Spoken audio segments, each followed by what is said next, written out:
Want to have your own business but don't want to start from scratch? Franchising might be the answer you're looking for. Welcome to the Level Up with Nick Lopez show, the show that brings you thought leaders in business, franchising, and high-performance personal development. Whether you're a buyer, seller, franchisee, franchisor, or a consultant, find everything you need to know about franchising right here. Own a business without the pain and financial losses that come with creating it. Find the time, freedom, and financial independence you can have through entrepreneurship. Learn how franchising can help you get there. Listen up and get ready for another episode of the Level Up with Nick Lopez show.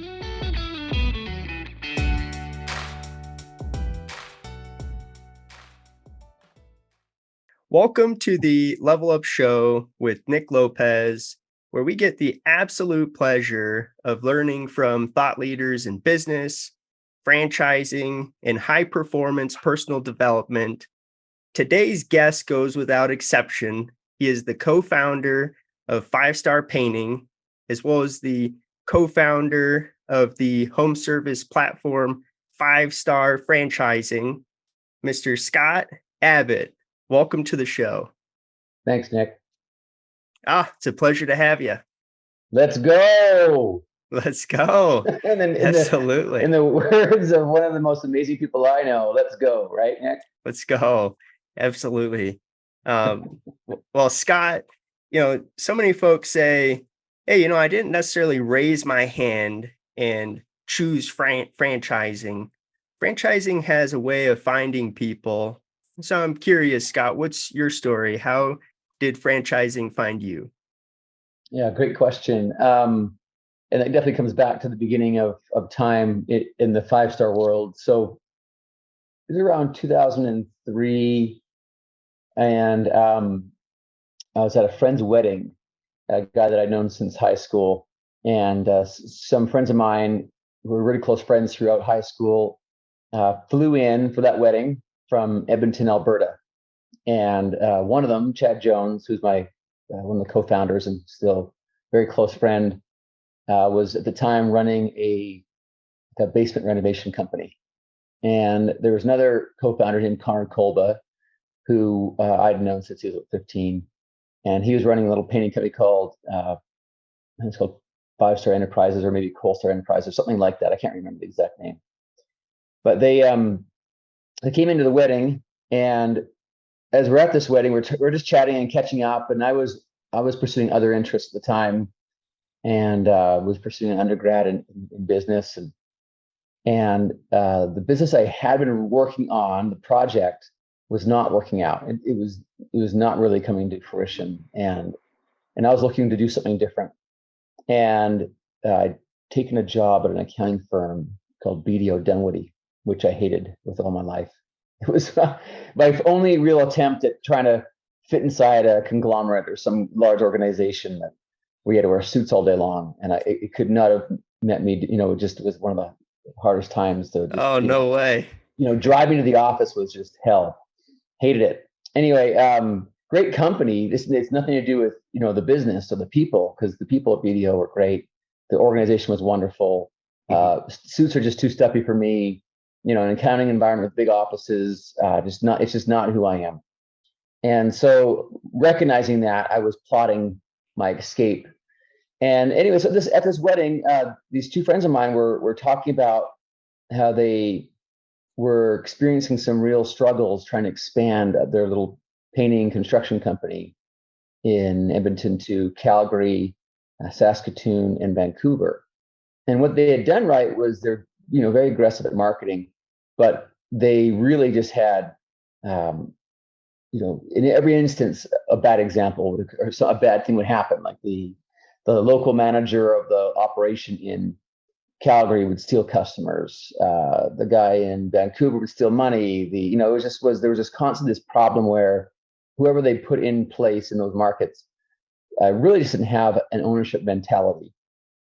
And so, as we were talking about this problem, I said, well, look, I'm really interested in building something really big. I had felt like painting was just like it's a business that everyone needs at some point. And I said, leave this with me.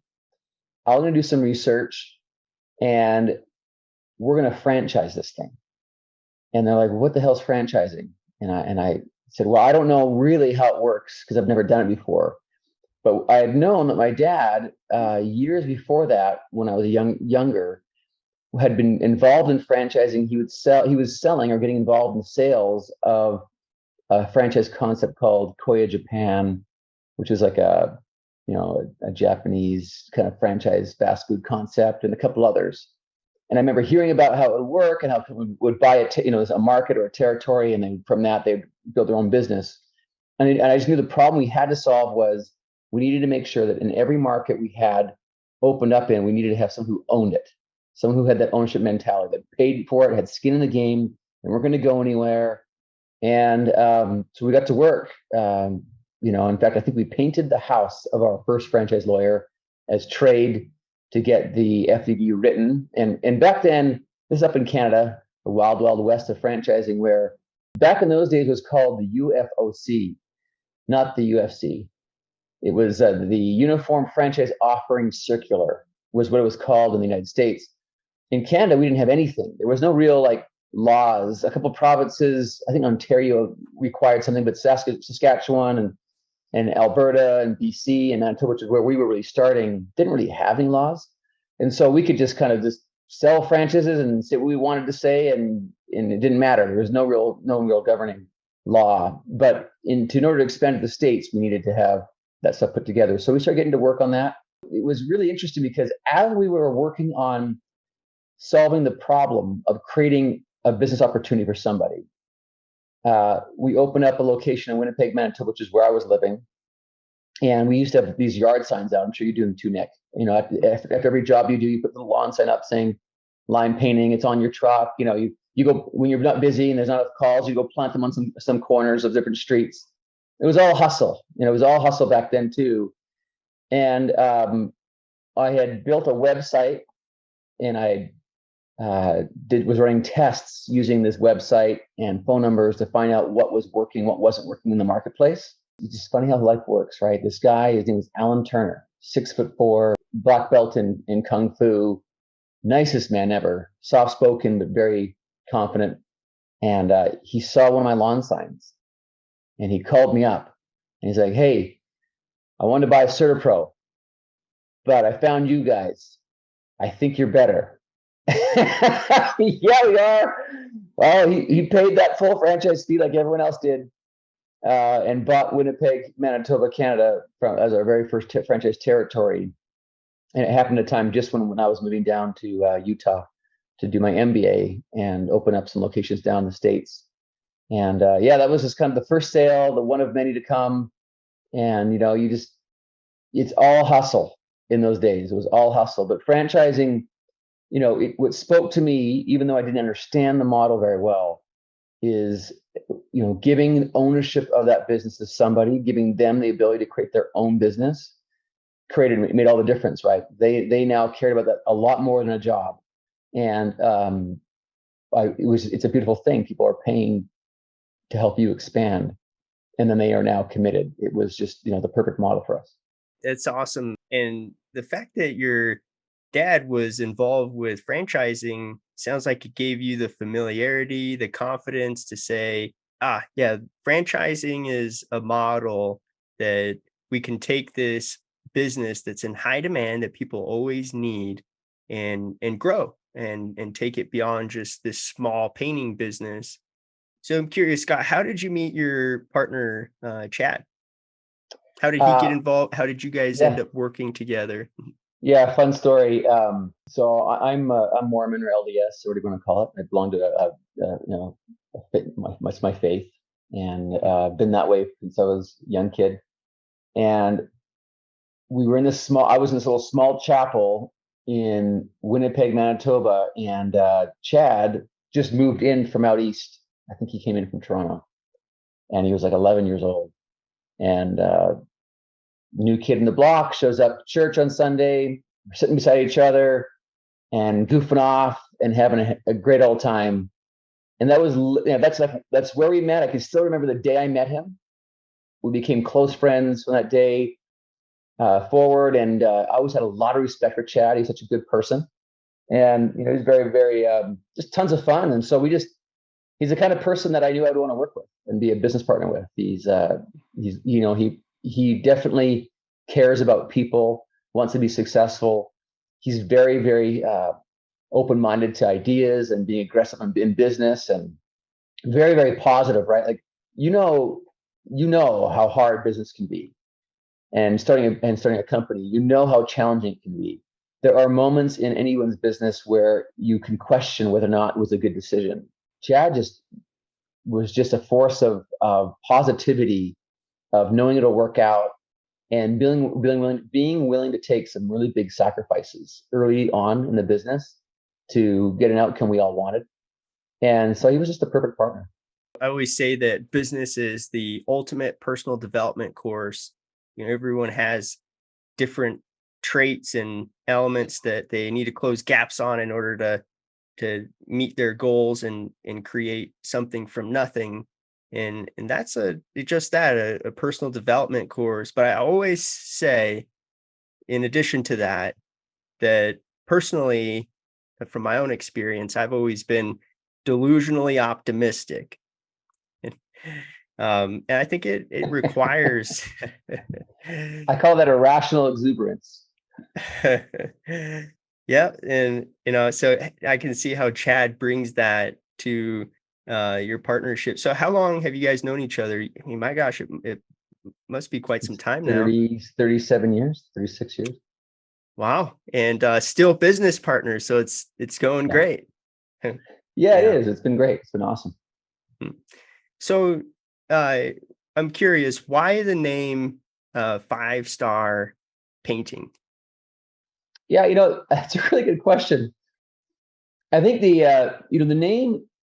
So first of all, coming back to the roots, my roots, right, of Winnipeg, Manitoba, the Scranton, Pennsylvania of Canada, very blue collar town, and not a lot of money was around there in Winnipeg, Manitoba. There wasn't a lot of really big successful companies. And it was known as a test market, even for a lot of businesses. They'd launch a concept in Winnipeg. They knew if they could make it in Winnipeg, they could make it anywhere. It was just a tough market. Being very cost conscious, it's just part of my DNA. It's being scrappy. It's just deep in there. I can't get it out. And this whole idea of providing 5-star quality without the 5-star price was our motto. We want to give people an amazing experience without having to pay for an amazing experience. And that's where that name really stuck. It's just, 5 stars are kind of the gold standard of service in anything. And we mixed that with the fact we could get things done at an affordable rate, and it resonated with the marketplace. Yeah, no kidding. Especially, as Google became more and more prevalent and getting 5-star ratings. I mean, that just had to have been a really great name. I mean, it clearly still is an amazing name, but it seems like it was pretty innovative at the time. It was right in line with, Google becoming a prevalent way to go on and find service providers or just anybody online. It's funny how that works, isn't it? How it sounds so innovative today. At the time, it seemed so natural. I didn't think it was brilliant at all. In fact, there were many times we thought about, I'll even share this with you. We started another company, and it was called some other painting name. We had a painting name. I had 2 painting names I ran for a full year, like 2 painting companies with identical websites. It was just a name that changed. Paintworks, 5-star painting. I ran them both side by side for a full year. I had advertising all over the place. Paintworks was very much high quality, amazing work, amazing service. 5-star painting was, we give you the price in the ad, $99 a room. Call now. Call to action. It was very much, an experiment of what would drive the most traffic. And 5-star painting with our form of advertising drove, on one yellow page ad, we used to buy a quarter page ad, on a yellow page, in the yellow pages, would drive about 4 times the call volume. So 4 to 1 over an ad of the same size, but using a different message right beside it.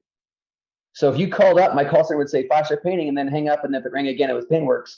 Oh, Paintworks. And then it would go to the same painting crew. We just change our t-shirts. And so we actually ran an experiment to find out like what business. So it was just the customer spoke. That's who told us what the name should be. We let the innovation was probably just the fact that we were willing to listen to the customer, and in our experiment, I'd say the other thing that was very innovative about our painting company is we were the only company that I'm aware of ever in painting to tell people what it would cost to paint their house in the ad or on our lawn signs. Everything we had that would go out there would say $99 a room. We really focused on interior first, exterior second. In fact, 80% of our work was interior for a while until we started expanding into the United States and getting more focused on exterior work. And even then, it only ever really got to 50-50. If you can believe that, like 50% of our work was interior. And I know in your business, you're like probably 80-90% exterior, right? That's where all the money's at.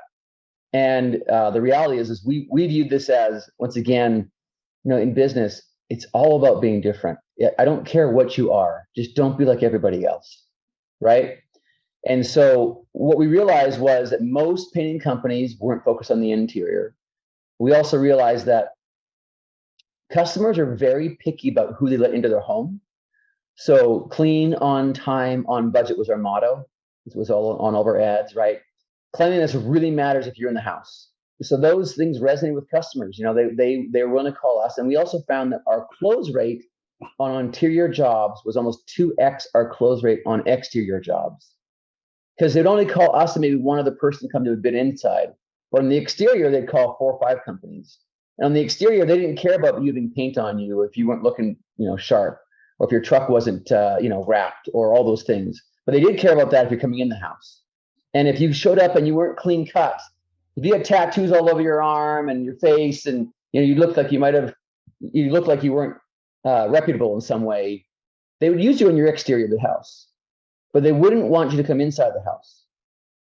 And so those are things that we just found were competitive points we could use, and it worked. Like we closed more on the interiors, we got more interior jobs, more calls. Was just innovation, or was it just being scrappy, aggressive guys trying to make it work? I don't know what it is, but that's how we got the painting thing going. And CertaPro was at that time when you were starting. Do you recall how many locations they had? Yeah, I want to say they had 150. They've been at it for a while. I think they're on their 35th year, maybe 40th year of franchising at this point, right? We started our thing 18 years ago. So, they had definitely, they really started with College Pro, which was a student franchise concept, student painting concept. And then they expanded that to CertaPro as a full-time year-round concept. So they've been in the painting game for a while with CertaPro, and then moved over, or with College Pro, moved to CertaPro. And there's no question we looked at them as leaders, right? They created the space, and we just kept saying, we're going to try harder. We're Avis. We're the Avis of painting. We're going to try harder. We're going to work harder. We're going to hustle harder. And I have a lot of respect for I have still a lot of respect for CertaPro and their team and the people there. I am proud to say I can't think of one time I ever didn't sell somebody that was looking at a CertaPro and us. It was like my favorite thing ever was when someone would say, yeah, I went to the CertaPro's Discovery Day. I'm like, oh, we're closing you. You're done. Locked and loaded every time. So, there is some advantage to being the second mover, right? You get to learn from all the mistakes of the first mover and improve upon the mousetrap considerably. So, absolutely, I definitely have a tremendous amount of respect for CertaPro and yourself, 5-star.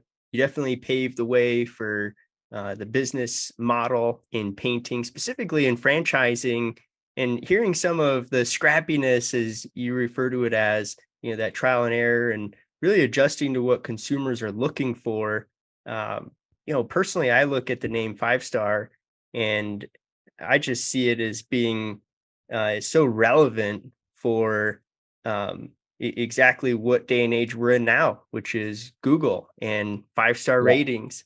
And, even though you may have not been very intentional about it, I really think that this is just my opinion. I really think that from a consumer standpoint, there's something subconsciously about five-star painting, right? It's a five-star experience. Absolutely. And clearly painting was just being standardized. There was sort of pro and yourself with five-star. It was new. And from a consumer standpoint, they have this new national standardized five-star painting experience.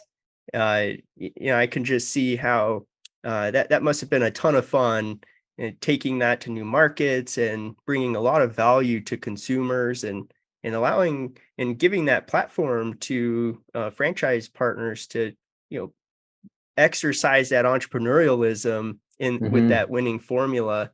So on that vein there, Scott, what are some tips that you have around supporting franchise partners? That's a unique thing. It's not in every business model. And so I'm just curious, what are some tips that you've gained over your career in supporting painting franchise owners? Yeah. So, today we own Five Star Franchising. We have 6 different brands we support all under that platform. And I think about things in the same way now as I thought about them back then. With any franchise partner, you're trying to figure out what can you do for them that they cannot do for themselves, or if they were to do for themselves, it would be so cost prohibitive they may not decide to do it, right? And so this is where franchising is so powerful. Like it's why I love the model. It's why I'll spend my whole career here. It's because you can take the benefit of specialization in any category and bring in the best talent in those categories. But because it's intellectual property, it can be replicated across every territory. So as an example, in probably one of the most obvious ones for us, we started with a call center from the very beginning. A franchisee could hire an office manager and pay them $60,000 a year. But when you're starting a business, do you really want to spend an extra $4,000 or $5,000 a month on one full-time person to sit there and just wait to answer the phone? It's cost prohibitive. It doesn't make sense when you're only getting 20 or 30 phone calls a month.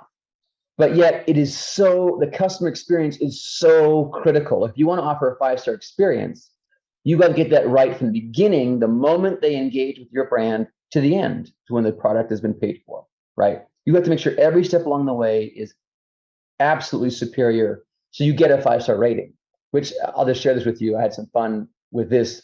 When we sold 5-star painting in 2015, a lot of research is done in your company. They do tons of diligence, right?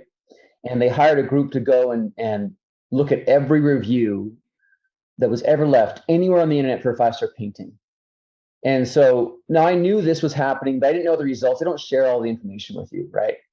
And so years later, I'm speaking at an event, it was a couple of years ago, and someone comes up to me and she says, "Oh, I'm so happy to meet you." I'm like, "Oh, great to meet you too." And she's like, "Well, I want you to know that I worked on your project." I said, "Well, what do you mean?" She's like, "Well, I was hired by the group that purchased your 5-star painting in 2015 to do research and find out how well you ranked in the marketplace." And she said, "I've never seen as high marks on it's my profession. This is all I do, is customer experience research. I've never seen in my entire experience ever as high ratings as you've had at 5-star painting than any brand in home services ever." So I took great pride in that.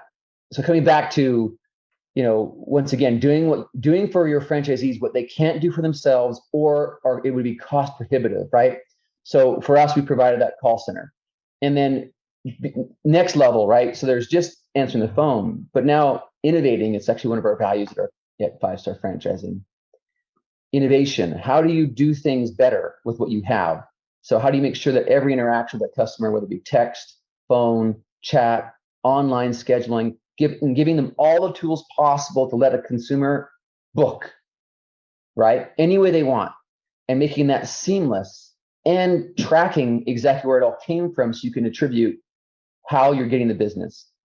So we mastered the art of attribution and customer engagement. Okay, once you've got that, how about marketing? Making the phone ring, getting in front of how do you actually make the phone ring? Can you do it better than anyone else? And we are really, really, really, really good at delivering leads to our franchisees through digital marketing. It's one of our specializations. We do it. We crush it in that category. We bring it down to that cost per lead, cost per call. We would actually, to get you a sense of kind of the obsession, scrappiness that we had at our company. In the early days, we had our call center just down from my office. I could hear the phones ring. I could hear all the calls being answered, and I'd listen to them once in a while. And I had like this radar. If that phone rang more than 3 times, I'd be jumping up out of my desk and walking over and answering it. Like, it was like, don't miss one customer, because we did so much research on, never mind the value of the lead, right? Or the revenue derived on average from a bid, or the revenue derived on average from, certain marketing verticals. We hit it down to, if I could make the phone ring, what was that worth? So if it came from Google or direct mail, right? If the phone rang, what was that worth? And so it was like, I hear the phone ring. Every time the phone rang, that was $362 I heard ring in my office. You answer that phone because it's $362. Just answering it, you just follow the math. Eventually, that leads to revenue to the franchisee. And so, we'd hold conferences, and I would ask the question, what is the largest job you've ever got off of one phone call? And I'd have franchisees tell me $400,000, $500,000. So I'd ask the question of our team, if we didn't answer that one phone call, that is $400,000 that someone did not make. So it's that obsession, and it's unfair, right? Like, the reality is, we can't be perfect. We're going to miss a couple calls, but how do you do it so that you are as close to perfect as possible? So our obsession around that led to ProNexis, which is Pro stands for home service professional. Nexus means to connect in Latin. We're about connecting consumers with their home service professionals through ProNexis. And it's in the culture, it's in the DNA, it's inescapable, right? Lead generation, once again, could they go hire a marketing manager? Yes. Could they go hire an agency? Yeah. What's the cost of doing that? It's cost prohibitive, unless you're a business at scale. So you take all that scale that comes from a franchise brand or a concept, and you deliver the value from that scale to the franchisees so that they get the best thing possible, whether it be technology, call center, customer experience, marketing, lead generation, training, coaching, right? For most of these franchisees in home services, their average revenue is $500,000, $600,000 a year. It's kind of like the zone they're in, right? And they're getting people that are being paid $100,000 to $200,000 a year that they could never afford in their business, working on their business every single day, obsessing with the same thing I'm talking about. And so that's where I see, the true value of franchise, or is the franchisee, is for their 6% of sales, they get that bench strength that they could never get on their own, all focused on their brand. And really, all of those people in the organization are available to them at a call or an email. And it is, it's, the model's phenomenal. And that's why franchising is continuing to scale and grow so quickly in every category where business ownership is so critical. So. Yeah, it really is. It's incredible. And you're putting your thumb right on it. It's the shared resources and the expertise of the franchisor that franchise owners clearly leverage and benefit from. And you just can't do that as an independent operator, at least at the beginning. And it takes at least 3-4 years to get to scale. And most don't really get to the scale that's needed to really have a lot of those resources in-house. But yet the rest of the market is competing with those resources. And so consumers, they really don't care. They're going to pick the best option. And that's right. And so, but, I want to transition. You mentioned something there, right? You sold 5-star painting. I'm curious, why did you sell 5-star painting? And would you mind taking us down that journey? Yeah, happy to do that. So stepping back for a second, my very first business when I was about 15 and a half, was I started my very first company. And I have a theory, and I think it's pretty true that for most entrepreneurs, their first business is like literally it's like their child. It's like who they are. They have a hard time detaching themselves from the business, right? Like the business is me. You can't take this away without taking me away. And from having had a few experiences with entrepreneurship prior to Five Star Painting, it gave me some visibility into that. Like I wasn't building Five Star Painting to be me.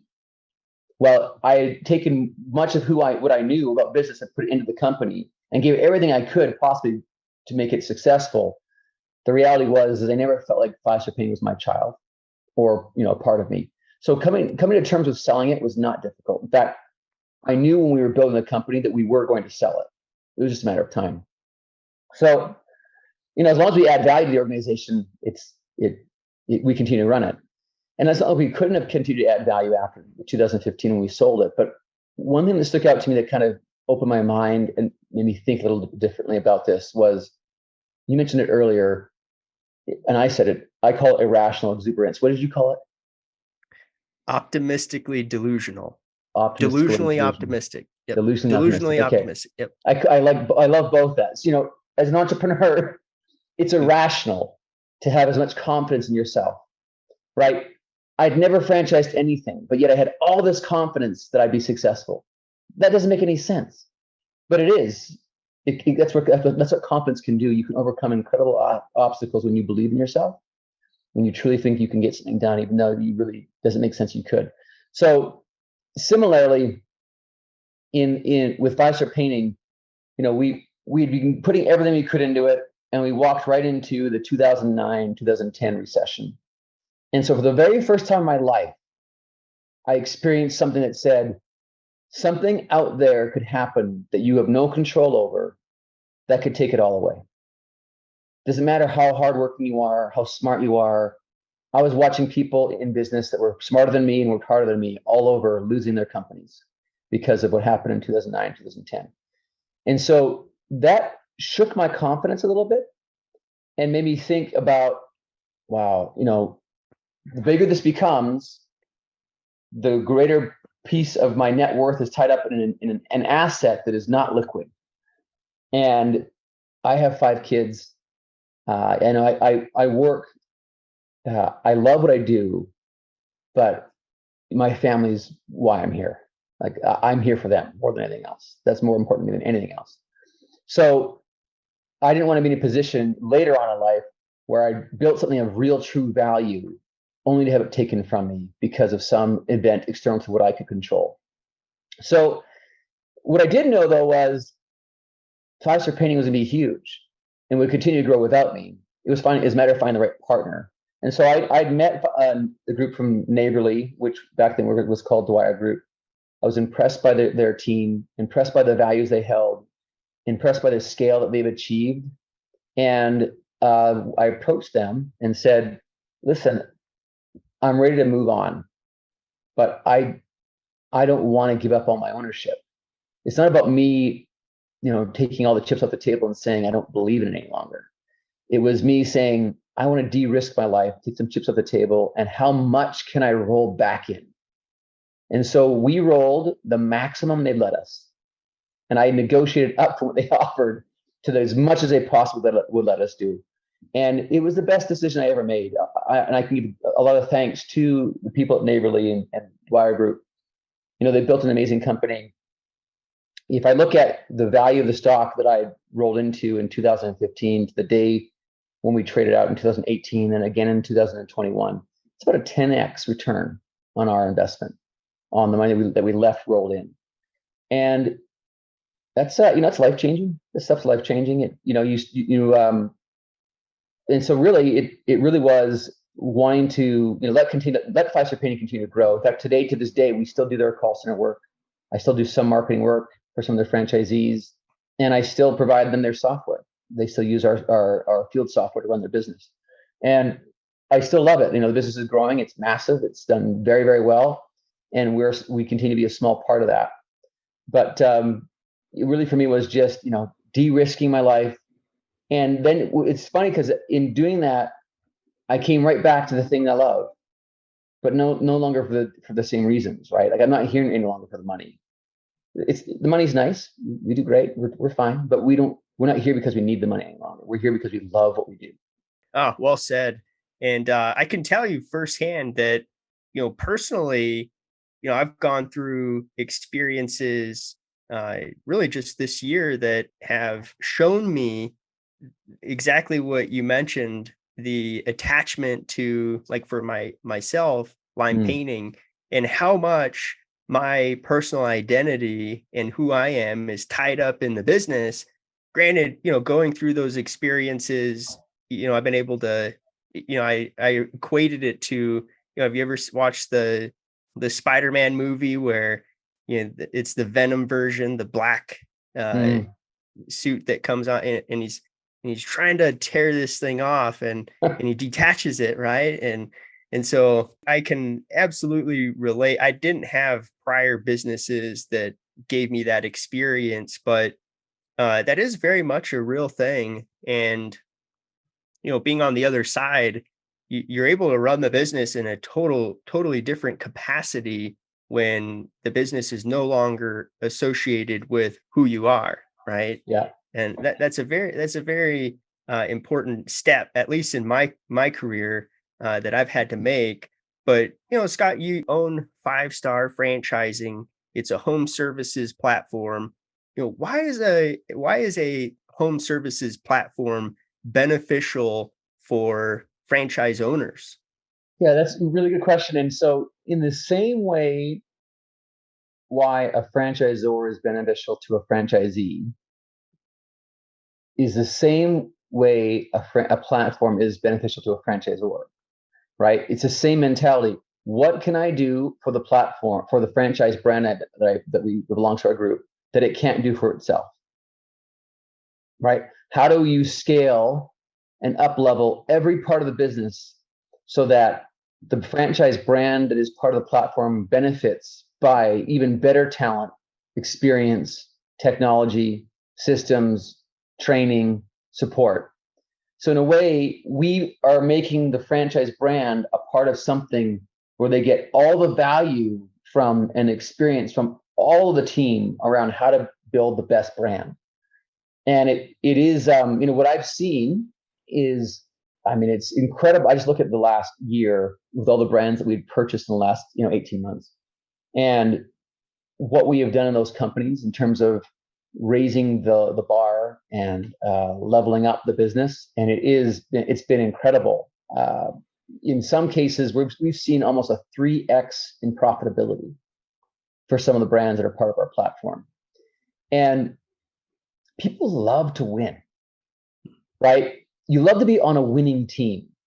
I love team sports. I play soccer a lot every Friday and Saturday. I absolutely love it. I'm a very competitive individual. I don't mind losing against people that are amazing competitors. So I'm not a sore loser, but I will fight hard to win in every place I play, right? And in business, I look at the same way. I have a team. We want to win, and there's some scoreboards we have to keep track of whether or not we're bumping the score or not. And the people in the organization that are part of that get the benefit of the feeling that comes from being part of a team that is winning, and it's a great experience. Absolutely love it.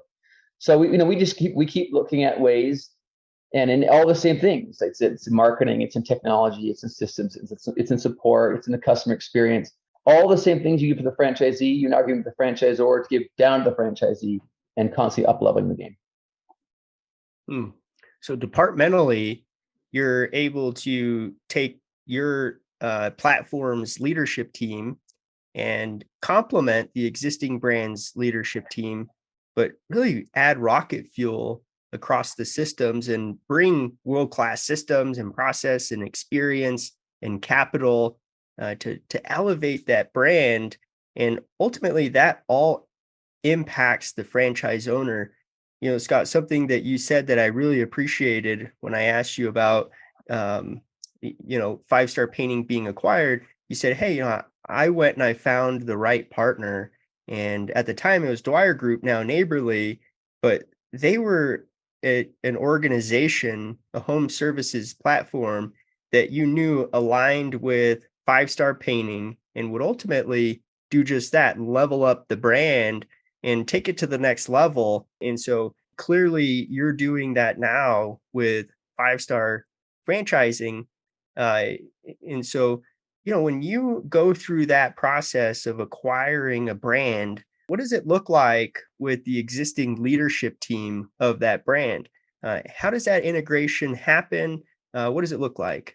Yeah, this is probably one of the things that most people get concerned about, right? They see it in movies, they see it on TV shows, they think, I'm going to get acquired and they're going to fire all my people. You can't cut your way to growth. We don't buy companies that we don't have a vision for growth with, right? If we don't believe the business is going to grow, we're not playing. We don't buy businesses and then cut costs to strip out earnings. We buy businesses, invest in businesses to grow. And in growing, that's where we find the profitability. So just, you said it earlier in EOS and traction, this, and it also comes from good to great, right? It's this idea of you're driving a bus, there's lots of seats on the bus, and let's say your bus is half full, and you stop, and now you're going to pick up 5 more people, and you've got 30 seats left, and 5 people get on, and you realize, wow, one of those people is way better in that seat than I have a current position in. You move, you make room. When we acquire companies, we look at their team and go, how do we integrate with them? And in some cases, how do we elevate them? So one example just happened. We acquired a company called Gotcha Covered Blinds. They're in Denver, in your hometown. Awesome company. Paul Lindenberg is the brand president there. An amazing individual, total leader. Love working with him. And one of his team members was in technology. We just promoted to 5-star franchising platform level as a VP of technology. He's the right guy, had the experience, and we needed him now to elevate the rest of our brands, not just Gotcha Covered. Paul was ecstatic for him. It's an opportunity for him to grow in his career. And so, you that's what happens. In other cases, what is also wonderful is when you pull the bus over at that stop, 5 people are given the opportunity to get on the bus. They don't have to get on. 5 of them may walk on, and 1 may go, I don't like this bus. I don't like where it's going. And as the bus driver, my job is to make sure that we all know where we're going. It's very clear what we're trying to achieve. And if that doesn't resonate with you, it's okay. There are lots of businesses that need your services where you could be an amazing part of that company. And there's no harm or foul in you deciding, I don't want to get on the bus. So we help you transition. So it's not our goal, right? But a lot of companies talk about, we're a family here. And I'm a family man. But with family, you can't change family. You have kids or brothers or sisters or a wife. Like that's it. You're done. With teams, you trade players. You want athletes and competitors that are going to win, that want to win the cup, right? I saw you on Facebook the other day with you in the cup. If you want to win with a team, everyone on that team they've got to be focused on winning, going in the cup. If they don't want the cup, they don't belong on the team. So, and that's okay. So I think that is in that analogy, that's the most important thing as we approach acquisitions is that everyone is very clear on their objectives. If someone feels like it's not a good fit for them, it's okay. And in fact, I've gone to great lengths to help people find a job someplace else that I know they would be a fit than have them stay on our team because they weren't a fit. So, yeah, we're very respectful of people in both ways, whether they're coming on or they want to get off. Thanks for clarifying that, Scott. And going to your point about the movies, there is such a stigma around, what that process can be. But I really admire you for the way you go about it and the culture that you set, the expectations, and really giving that choice. And that's really what it's all about when it comes to a team, everybody being on the same page, understanding the mission, and ultimately accepting that mission and wanting to get on the bus to accomplish that goal, win that cup. Clearly, you're somebody that's passionate about franchising. You said it earlier. This is a space that you will finish your career. You are no longer doing it for the money. You're fortunately in that position where you can show up and truly do it because you love it. So, Scott, why do you love franchising so much?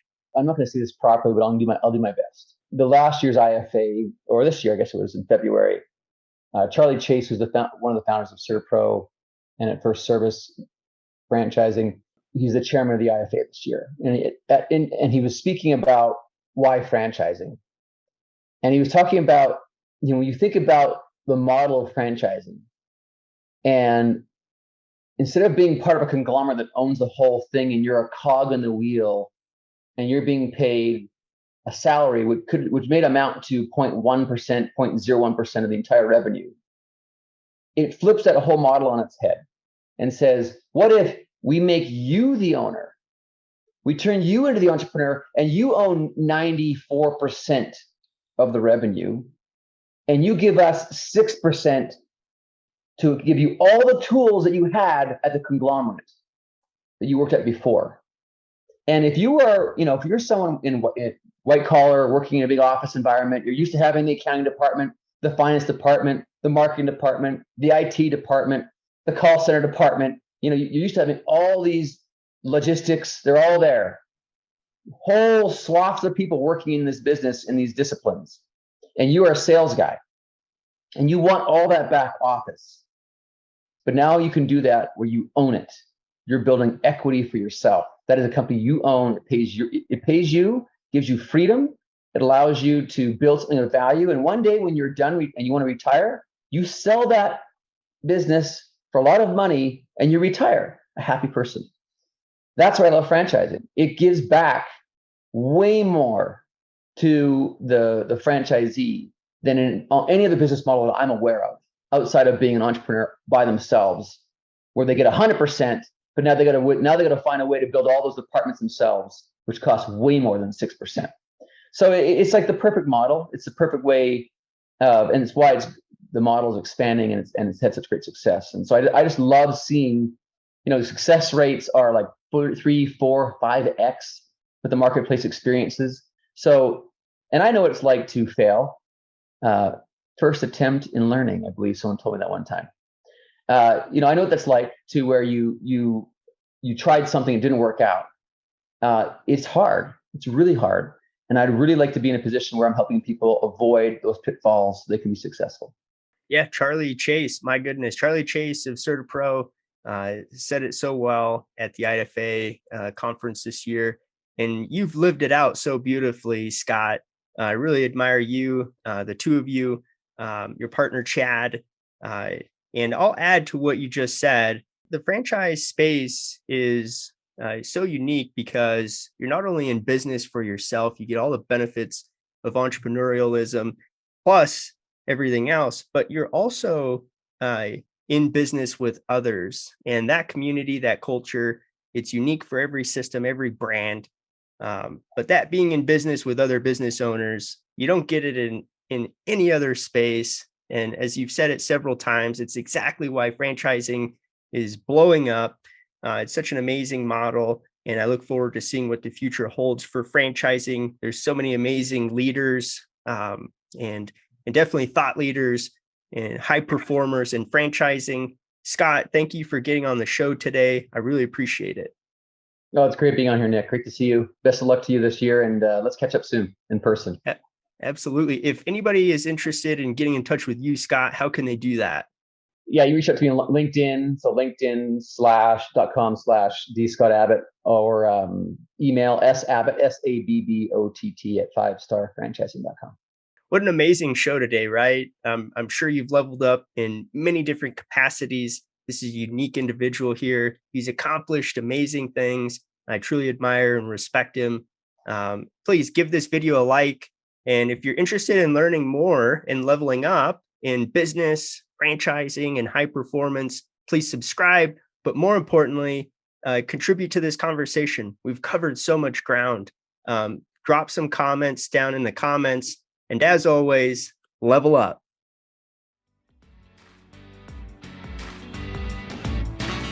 Thanks for listening to another episode of the Level Up with Nick Lopez show. Remember, it's never too late to get started on your entrepreneurial journey. Don't forget to subscribe, like, and share if you enjoyed today's segment. Catch us again next week and visit limepainting.com for more of the Level Up with Nick Lopez show.